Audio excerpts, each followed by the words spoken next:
Ես էլ եմ այդ ուղղակի, որովհետև ինձ համեստ են պահում, չեմ ուզում այս խնդրի մասին խոսել։ Մենք էլ էինք բաղ։ Հա, բայց ես էլ իմ գործողությունները անում եմ առանց հրապարակայնացնելու այդ ամեն ինչը։ Տեղյակ եմ պահել բոլոր պետական կառույցներին, կապի եմ դուրս բերել բնակիչների հետ, որ փոխվարչապետի հետ հանդիպում լինի, մարդիկ խնդիրները ներկայացնեն, հասկանան ինչա կատարում ու կառավարությունում Տիգրան Խաչատրյանի հանձնաժողովը ինչ որ բան արել, հա։ Ես չկամ այդ հանձնաժողովի մեջ, որ իմանամ ինչ են արել, բայց անում են, հա։ Ես սնանկության կառավարչի հետ եմ խոսած։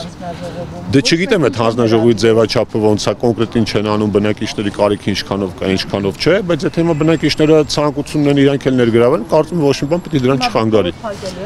Չէ, ես մի քիչ ուրիշ ձևով այս հարցի կփորձեմ օգնել։ 2 տարի է, ինչ եք արել, որ այդ ուրիշ ձևով հարցը լուծվի։ Նարինե ջան, ես էլ այս բնակիչների նման այս նույն խնդրից տուժած մարդ եմ։ Նես չի, որ ասենք կարող է կողքից տպավորություն լինի, որ բանա իմ խնդիրը լուծվում է, տես չի, կամ բոլորի խնդիրը լուծվելու է, կամ ոչ մեկինը չի լուծվել։ Չէ, բա իհարկե ոչ մեկն էլ չունի։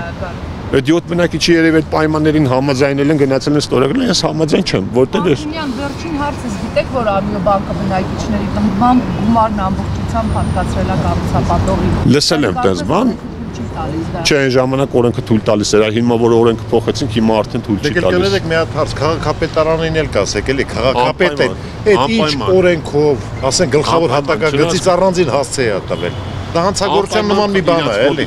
Ճիշտ եմ ասում։ Հա, դուրս ասեք կանենք։